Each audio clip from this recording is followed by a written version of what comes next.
بسم اللہ الرحمن الرحیم۔ السلام علیکم ورحمۃ اللہ وبرکاتہ۔ خواتین و حضرات، الحمدللہ اللہ کی توفیق سے آج پھر ہم اپنے پروگرام کے مطابق قرآن کے سائے میں ہیں۔ آپ کی طرف سے بھی اور اپنی طرف سے بھی میں اللہ کی حمد و ثنا کے ساتھ اللہ کا شکر ادا کرتا ہوں۔ حضور نبی کریم صلی اللہ علیہ وسلم پر ہم سب درود اور سلام بھیجتے ہیں اور اپنے لیے اور سب اہل ایمان کے لیے اللہ تعالیٰ سے گناہوں کی معافی مانگتے ہیں اور ہر طرح سے ہمیشہ کے لیے دنیا میں بھی اور آخرت میں بھی اور ہر لحظے اور لمحے کے لیے بھی اور ہر معاملے اور مرحلے میں بھی ہم سب اللہ کا فضل اور اس کی رحمت کی دعا کرتے ہیں۔ تو آج ہمارا درس جو ہے یہ سورہ قصص کا پہلا رکوع ہے۔ یہ 20ویں پارے کی سورت ہے، سورہ قصص۔ اس کا پہلا رکوع ہمارا سبق ہے۔ اس میں اللہ تبارک و تعالیٰ نے فرعون کی جو بادشاہی تھی اور اس کی جو سرکشی تھی اور اس کا جو تکبر تھا اور اس کا جو ظلم تھا اس کا ذکر کیا ہے، اور پھر اپنے ارادے کا ذکر کیا ہے کہ ہم نے یہ ارادہ کیا کہ بس اس کو اب تباہ کر دیں اور جن لوگوں پر اس نے ظلم ڈھائے ہیں ان کو ہم زمین کا وارث بنائیں۔ تو یہ اس میں ایک قصے اور کہانی کے طور پر یہ درس ہے۔ موسیٰ علیہ السلام کا ذکر نہ جانے کیوں قرآن مجید میں بہت زیادہ ہے۔ ویسے تو انبیاء کا ذکر ہے، لیکن آپ بھی اس بات کو سمجھتے ہیں کہ موسیٰ علیہ السلام کا ذکر سب سے زیادہ ہے۔ بلکہ بعض لوگوں نے کسی جگہ تو میں نے پڑھا تھا کہ قرآن مجید کا جو 13واں حصہ ہے وہ موسیٰ علیہ السلام کا ذکر ہے۔ یعنی قرآن مجید میں بہت زیادہ ذکر ہے موسیٰ علیہ السلام کا، اور بعض تو ساری صورتیں تقریباً جو ہیں وہ موسیٰ علیہ السلام کے ذکر پر ہیں۔ مثلا سورہ طٰہٰ کوئی چھوٹی صورت نہیں ہے، تو وہ تقریباً سارا ذکر ہی جو ہے وہ موسیٰ علیہ السلام کا ذکر ہے۔ اسی طرح سورہ قصص جو ہے اس میں بھی بہت زیادہ ذکر موسیٰ علیہ السلام کا ہے۔ سورہ اعراف میں بہت زیادہ ذکر ہے۔ تو لگتا یہ ہے کہ موسیٰ علیہ السلام کی جو پوری ہسٹری ہے، تاریخ ہے، اس میں بعد میں آنے والے لوگوں کے لیے اس میں بہت درس ہے اور بہت عبرت ہے اور بہت سبق ہے۔ اسی لیے اللہ تعالیٰ نے ان کے قصے کو بار بار بیان کیا ہے۔ تو اللہ کا شکر ہے ہم روزانہ اکٹھے ہوتے ہیں، قرآن مجید کو پڑھتے اور سنتے ہیں۔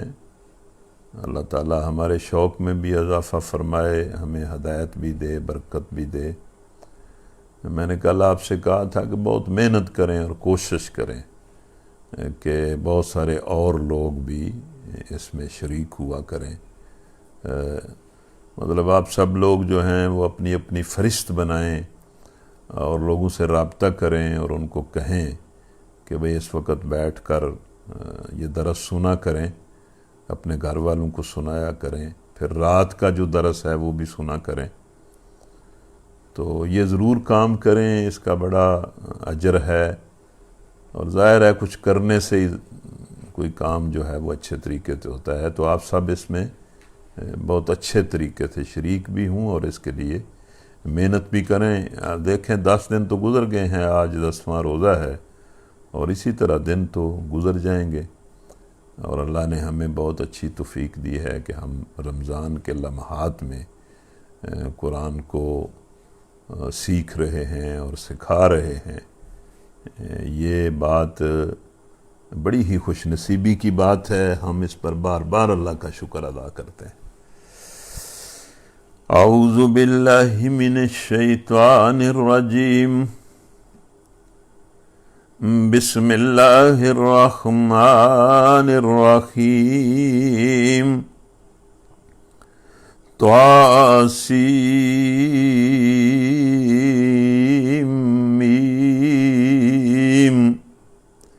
تلک آیات الکتاب المبین، نتلو علیک من نبأ موسیٰ وفرعون بالحق لقوم یؤمنون، ان فرعون علا فی الارض وجعل اہلہا شیعا يستضعف طائفة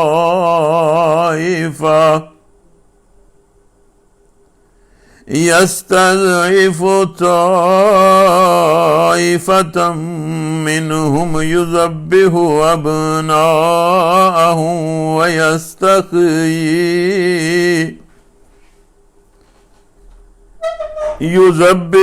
أبناءهم ويستحيي نساءهم،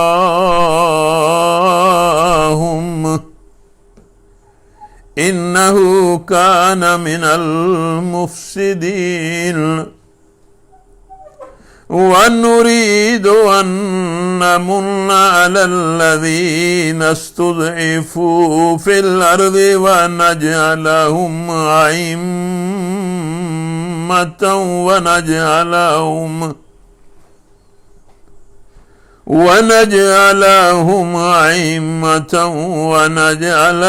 الوارثين، ونمكن لهم في الأرض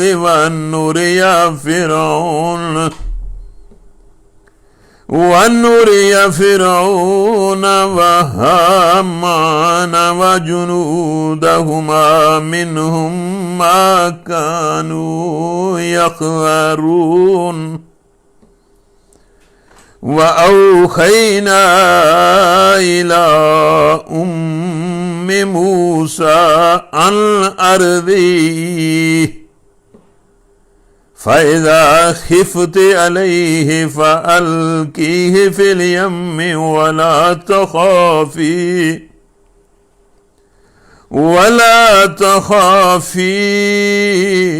ولا تحزني، إنا رادوه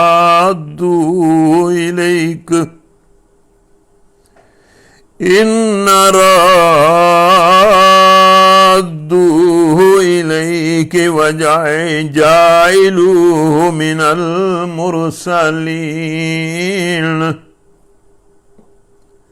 فالتقطه آل فرعون ليكون لهم عدوا وحزنا، إن فرعون وهامان وجنودهما كانوا خاطئين. وقالت امرأة فرعون قرة عين لي ولك لا تقتلوه عسى أن ينفعنا أو نتخذه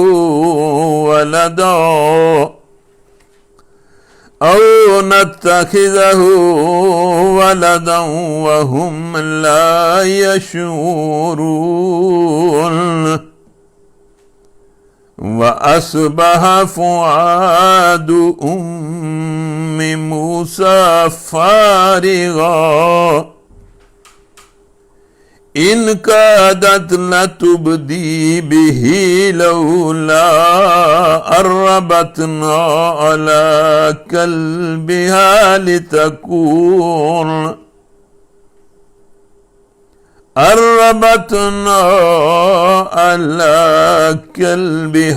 لتكون من المؤمنين. المؤمنين وقالت لأخته قصيه فبصرت به عن جنب وهم لا يشعرون وحرمنا عليه المراضع من قبل فقالت هل أدلكم على أهل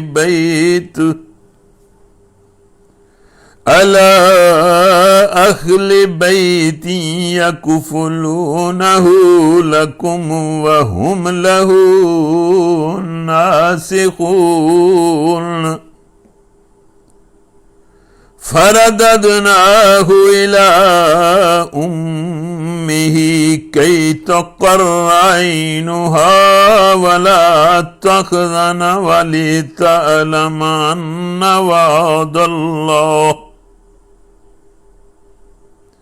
أن وعد الله حق ولكن أكثرهم لا يعلمون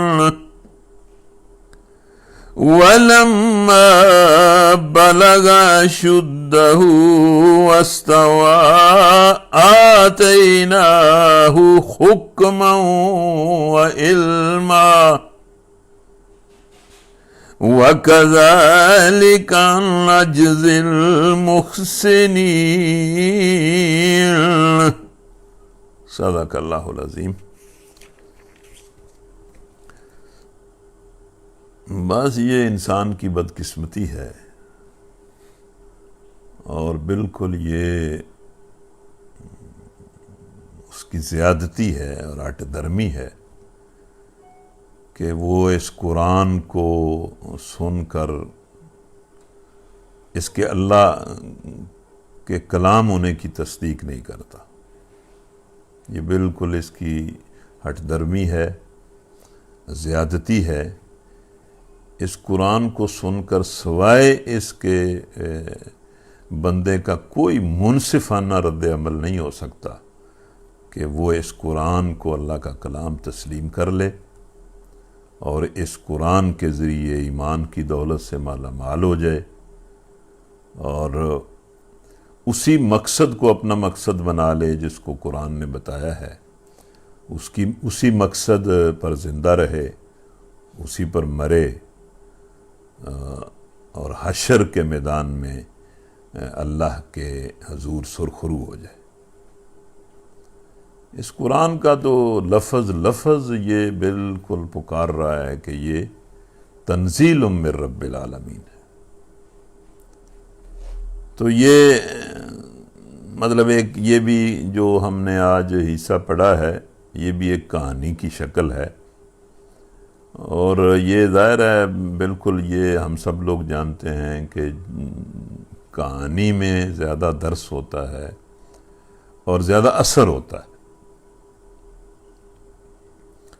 لیکن کہانی کو سننے والے جو ہیں انہیں بڑی توجہ سے سننا چاہیے تاکہ کوئی اس کی کڑی درمیان میں رہ نہ جائے۔ جب اس کی کوئی کڑی اکھڑ جاتی ہے، رہ جاتی ہے، تو پھر بات پوری سمجھ نہیں آتی۔ ویسے بھی یہ اللہ کا کلام ہے، میں تو آپ کو توجہ دلاتا رہتا ہوں کہ اس قرآن کو بڑے ادب سے سنیں اور بڑی توجہ سے سنیں اور بڑی عاجزی سے سنیں اور بڑے خشوع اور خضوع سے سنیں۔ تو اللہ فرماتا ہے طا سین میم، تو یہ حروف مقطعات ہیں، ان کی تشریح آپ لوگ جانتے ہیں۔ بہرحال ان کا ویسے تو جو سب مفسرین نے کہا ہے کہ یہ اصل میں اس وقت کا طرز تخاطب تھا، یعنی عرب کے جو خطیب تھے وہ تقریر کرتے تھے تو پہلے اس طرح کے 2-3 حروف بول دیتے تھے، اور اسی طرز کو قرآن نے اختیار کیا، اس لیے ان کے کوئی معنی اس طرح نہیں ہے۔ لیکن ایک تفسیر اس کے معنی میں جو کچھ لوگوں نے کہا ہے کہ یہ اس کی تفسیر ہو سکتی ہے، باقی تو واللہ عالم بالصواب، ظاہر ہے جس کی تفسیر اللہ کی طرف سے یا نبی صلی اللہ علیہ وسلم کی طرف سے کوئی روایت نہ ہو تو پھر مطلب کیا کہا جا سکتا ہے۔ تو ایک تفسیر جو ہے وہ کچھ دل کو لگتی ہے، اور وہ تفسیر یہ ہے کہ کچھ لوگوں کا کہنا یہ ہے کہ یہ جو حروف مقطعات ہیں جو صورتوں کے آغاز میں لکھے گئے ہیں اور جن کو ہم پڑھتے ہیں اور جو ظاہر ہے قرآن کا حصہ ہیں، ان سے دراصل اللہ تعالیٰ نے ان حروف کو اس طرح بیان کر کے لوگوں کو یہ احساس دلایا ہے کہ یہ قرآن ایک معجزہ ہے، اور وہ اس طرح دلایا ہے کہ دیکھو میں نے تمہاری ہی زبان سے، تمہارے حروف تہجی سے، عربی زبان کے کچھ حروف لیے ہیں اور تمہاری ہی زبان میں اپنا کلام نازل کیا ہے، لیکن تم اس طرح کا کلام بنانے سے عاجز ہو۔ مطلب تمہاری زبان کے حروف تہجی جو ہیں ان پر ہم نے اپنا کلام نازل کیا ہے، زبان تمہاری ہے، لیکن تم اس طرح کا کلام نہیں بنا سکتے۔ تو عین ممکن ہے کہ مطلب ان حروف کا یہ بھی ایک مطلب ہو اور اشارہ ہو۔ تو تا سین میم یہ کتاب مبین کی آیات ہیں۔ تو یہ بھی قرآن مجید میں آپ اس کو جانتے ہیں کہ بھئی قرآن مجید کا ایک انداز یہ بھی ہے کہ اکثر صورتوں کے آغاز میں اللہ تعالیٰ نے اس قرآنی کی بات کی ہے،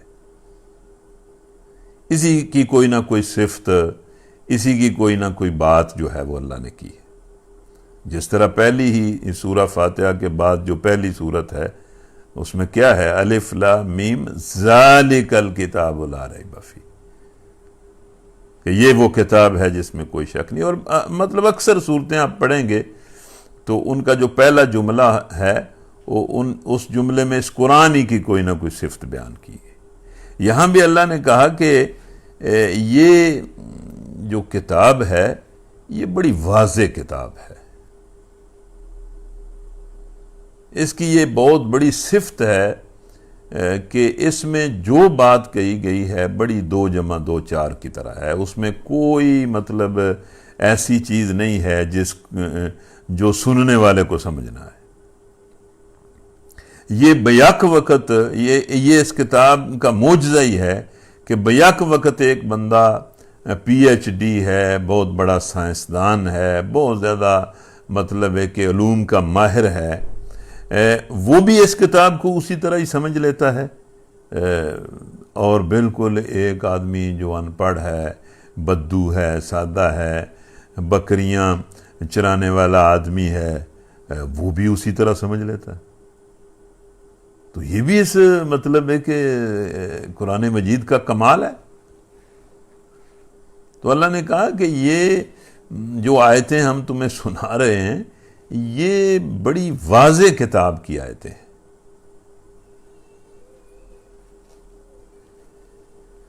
اور پھر اللہ نے فرمایا کہ ہم موسیٰ اور فرعون کا کچھ حال ٹھیک ٹھیک تمہیں سناتے ہیں۔ تو آپ سے اللہ کہہ رہا ہے جو سن رہے ہیں کہ بھائی ہم تمہیں موسیٰ علیہ السلام اور فرعون کا حال تمہیں سناتے ہیں، تو آپ سن لیں، توجہ سے سن لیں، توجہ سے سن کر اس کے بعد پھر سو جانا۔ مطلب ہے کہ پروگرام میں سونے کی بجائے بعد میں سو جانا۔ یہ جو ہم نے 2 سے 3 بجے کا ٹائم رکھا ہے یہ آپ کو سلانے کے لیے یہ رکھا ہے کہ بھائی زور کے بعد ہم شروع کر دیں، گھنٹہ پروگرام کریں اور اس کے بعد آپ لمبی تان کے سو جائیں، عصر تک سوئے رہیں۔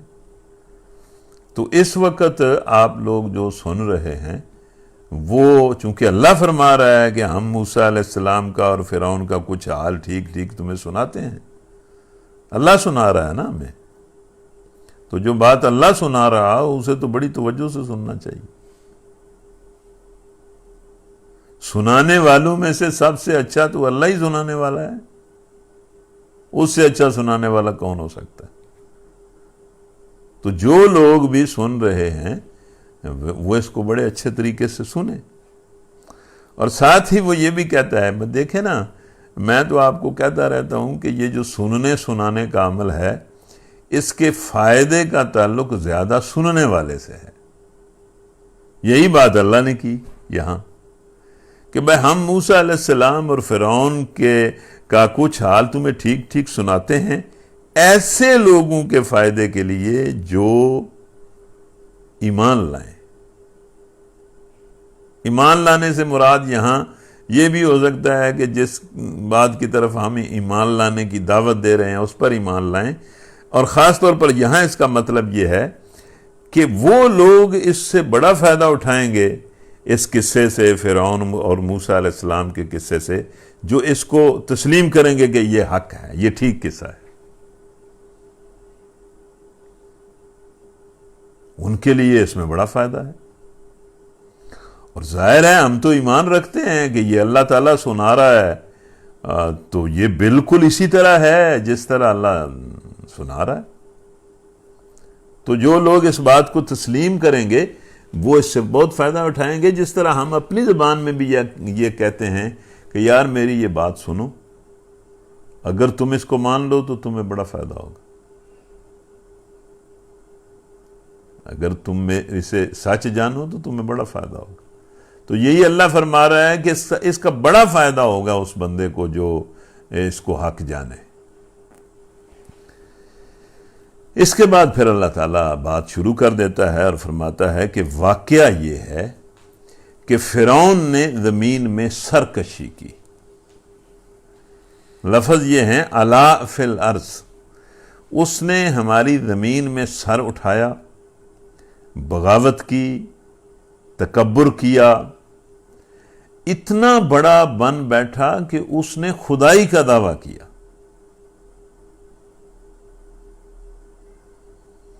اور بڑی سرکشی کی۔ اور یہ بات صحیح ہے جو قرآن مجید میں سرکشوں کی باتیں آتی ہیں، لگتا یہی ہے کہ یہ فرعون کوئی سب سے زیادہ سرکش آدمی تھا اور سب سے بڑا ظالم تھا، اس نے ظلم بھی بڑے ڈھائے۔ تو اللہ فرماتا ہے کہ اس نے بڑی سرکشی کی اور اس کے باشندوں کو گروہوں میں تقسیم کر دیا۔ ان میں سے ایک گروہ کو وہ ذلیل کرتا تھا، اتنا ذلیل کرتا تھا کہ اس کے لڑکوں کو قتل کرتا اور اس کی لڑکیوں کو جیتا رہنے دیتا تھا۔ فی الواقع وہ بڑا ہی مفسد انسان تھا، مفسد لوگوں میں سے تھا۔ اب دیکھیں نا، اس نے سرکشی کی، اللہ کی نافرمانی کی۔ سرکش آدمی جو ہے اس کی یہی دو صفتیں ہیں کہ وہ اللہ کی نافرمانی کرتا ہے اور اللہ کے بندوں پر ظلم کرتا ہے۔ تو اس نے نافرمانی بھی بڑی ڈٹائی کے ساتھ کی اور مطلب اللہ کے بندوں پر ظلم بھی بڑا کیا۔ یہ تو ایک بالکل سادہ سی بات ہے کہ کسی حکومت میں جتنی رعایا ہوتی ہے وہ ساری رعایا کا حق ہے کہ قانون کی نگاہ میں وہ رعایا برابر ہو، لیکن اس ظالم آدمی نے تو اپنی رعایا کو مختلف گروہوں میں تقسیم کیا ہوا تھا اور کوئی مطلب ان کو برابر کے قانونی حقوق نہیں تھے۔ اور ایک گروہ اس کی مطلب حکومت میں ایسا تھا بنی اسرائیل کا، جس پر اس نے بہت ظلم کیا، بہت ہی ظلم کیا۔ یہ بنی اسرائیل وہ تھے کہ انہوں نے مصر میں مطلب کوئی 600 سال حکومت کی، اور اس کے بعد مطلب یوسف علیہ السلام کے کوئی 1 صدی بعد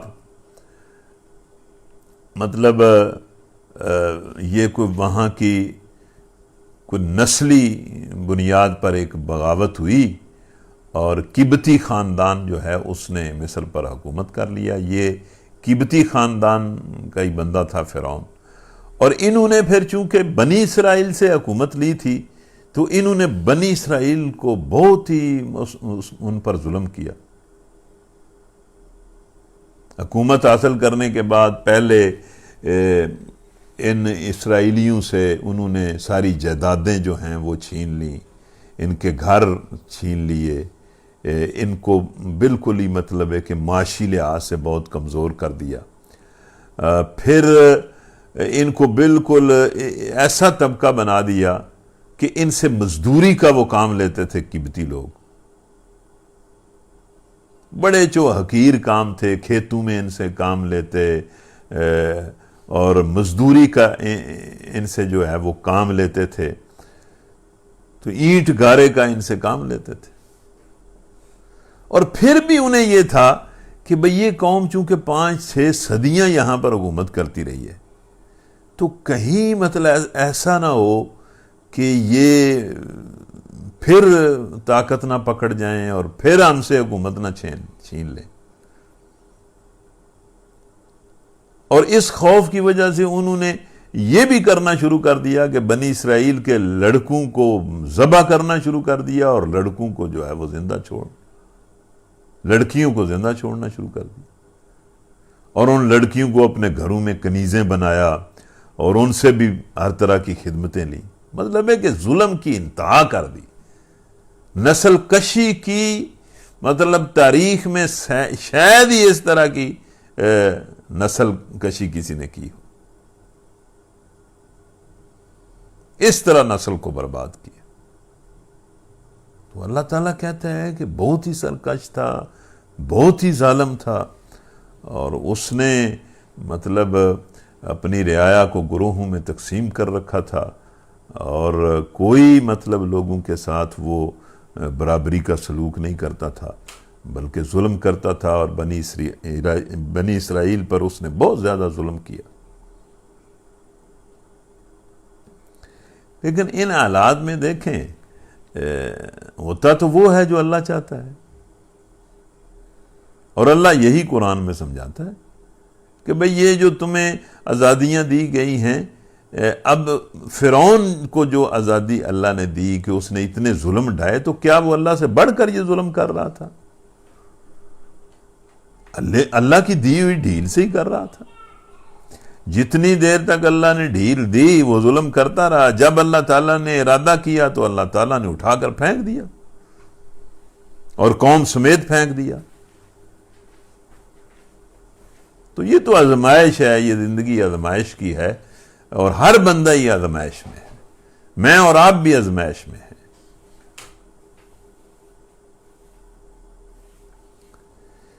تو ان حالات میں اللہ فرماتا ہے وَنُرِيدُ أَن نَّمُنَّ عَلَى الَّذِينَ اسْتُضْعِفُوا فِي الْأَرْضِ وَنَجْعَلَهُمْ أَئِمَّةً وَنَجْعَلَهُمُ الْوَارِثِينَ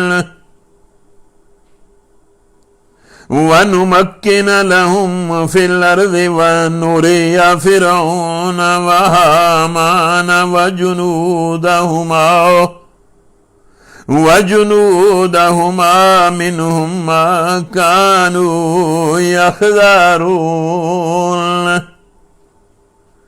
ان حالات میں اللہ فرماتا ہے کہ ہم نے ارادہ کیا، اور اللہ کا ارادہ تو وہ تو ظاہر ہے، وہ تو تقدیر ہوتی ہے، وہ تو اسی طرح ہونا ہوتا ہے جس طرح وہ ارادہ کرتا ہے۔ یہ ہم قرآن میں پڑھتے ہیں نا کہ اللہ تعالیٰ جو ہے وہ جب کسی کام کے کرنے کا ارادہ کرتا ہے تو وہ کن کہتا ہے اور کام ہو جاتا ہے، وہ کن کہتا ہے اور کام ہو جاتا ہے۔ ہمیں یہ لگتا ہے کہ وہ کن کا لفظ بولتا ہے اور اسی وقت کام ہو جاتا ہے، ہر کام اسی کے کن سے ہو رہا ہے، لیکن وہ کن بھی کہتا ہے اور اس کا ایک پروسیس بھی طے کرتا ہے، ہر کام اس کے کن سے ہو رہا ہے، کوئی کام اس کے کن سے باہر نہیں ہے۔ حتیٰ کہ لوگ جو ظلم اور زیادتیاں کرتے ہیں، گناہ کرتے ہیں، اس کے پیچھے اسی کا کن ہے، اسی کی ڈھیل ہے، ہر کام اس کے کن سے ہوتا ہے۔ تو اللہ فرماتا ہے کہ ہم یہ ارادہ رکھتے تھے کہ مہربانی کریں ان لوگوں پر جو زمین میں ذلیل کر کے رکھے گئے تھے، بڑا ظلم ہوا، جس طرح اب بھی کچھ لوگوں پر ظلم ہو رہا ہے، کشمیر میں، پتہ نہیں شام میں، افغانستان میں، عراق میں، یمن میں، تو بڑی بڑی دیر تک انسانوں پر ظلم ہوتے رہتے ہیں، اور بڑے بڑے ظلم ہوتے رہتے ہیں. آپ دیکھیں نا، مطلب یہ آپ اندازہ تو کریں کہ یہ ظلم کی حد ہے کہ بھئی ایک خاندان ہے، اس کے اندر جتنے بیٹے پیدا ہوتے ہیں ان کو بچپن میں ذبح کر دیا جاتا ہے. مطلب تفسیروں میں لکھا ہوا ہے کہ ہر وقت اس کا جاسوسی کا نظام تھا، وہ بنی اسرائیل کی جاسوسی اس کی عورتیں اور لوگ کرتے رہتے تھے، اور جہاں انہیں پتہ چلتا تھا کہ یہاں کوئی بچہ ہے، جلاد آتے تھے اور خنجر سے اس بچے کو ذبح کر دیتے تھے. کوئی حد ہے ظلم کی؟ اور کتنی دیر تک وہ یہ کرتے رہے. حتیٰ کہ ایک تفسیر میں نے پڑھا کہ خود ان کو یہ احساس ہوا کہ بھئی اس طرح اگر ہم بنی اسرائیل کے بچوں کو ذبح کرتے رہے تو یہ تو ختم ہو جائیں گے، تو پھر ہماری فصلوں میں کام کون کرے گا، ہمارا گارا اور ہماری مٹی کون ڈھوئے گا، اور ہماری نوکری کون کرے گا. تو پھر انہوں نے یہ قانون بنایا کہ بھئی 1 سال جو ہے وہ بچوں کو ذبح کر دو، اور 1 سال جو ہے ان کے بچوں کو زندہ چھوڑ دو.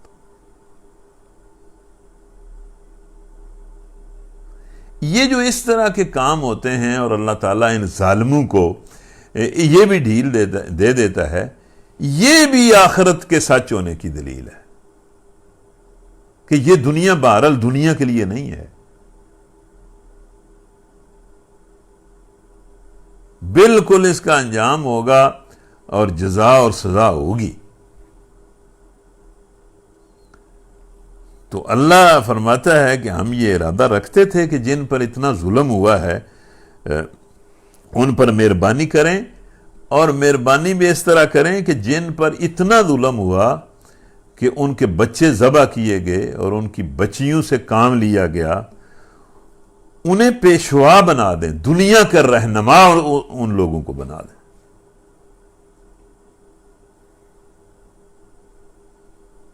تو یہ بنی اسرائیل پہلے بھی دنیا کے رہنما تھے. فرعون کا جو زمانہ تھا اس زمانے میں یہ بڑے پسے، لیکن اس سے پہلے یوسف علیہ السلام کے زمانے میں رہنما تھے، اس سے پہلے بھی رہنما تھے. تو پھر اللہ نے کہا کہ ہم نے یہ چاہا کہ ہم انہیں مطلب انسانیت کا پیشوا بنا دیں اور انہی کو وارث بنائیں، اور زمین کا مالک بھی اور اقتدار بھی انہی کو دیں، اور ان کو اقتدار بخشیں، اور انہی مظلوموں کے ہاتھوں فرعون اور حامان اور ان کے لشکروں کو وہی دکھلا دیں جس کا انہیں ڈر تھا. اب ایک تو جو تفسیر زیادہ ہے نا مفسرین نے کی ہے وہ یہ ہے کہ وہ ویسے ہی ڈرتے تھے بنی اسرائیل سے. ظاہر ہے انہی بنی اسرائیلیوں سے انہوں نے حکومت چھینی تھی، اور انہیں بڑا خطرہ تھا کہ بھئی یہ کسی طرح طاقت پکڑ گئے تو کہیں ہماری پھر یہ حکومت ہم سے نہ چھین لے. جس طرح آج مسلمانوں کے پاس کوئی حکومت نہیں ہے، لیکن ظاہر ہے مسلمانوں کا خوف تو ہے، اس لیے کہ دنیا میں انہوں نے حکومت کی ہے، 12 صدیاں انہوں نے حکومت کی ہے، اور پوری دنیا میں جگہ جگہ حکومت کی ہے، ساری دنیا میں حکومت کی ہے. تو وہ بنی اسرائیل سے ڈرتے تھے کہ بھئی کہیں یہ طاقت نہ پکڑ لیں اور ہم سے حکومت نہ چھین لیں. اور دوسرا کئی مفسرین نے یہ بات لکھی ہے، حالانکہ کچھ مفسر کہتے ہیں کہ یہ بات ٹھیک نہیں ہے. کچھ نے لکھا ہے کہ فرعون کو ایک خواب آیا تھا، یا مطلب ہے کہ کسی نجومی نے انہیں بتایا تھا کہ بنی اسرائیل میں سے ایک بچہ پیدا ہوگا جو بڑا ہو کر تم سے اقتدار چھین لے گا.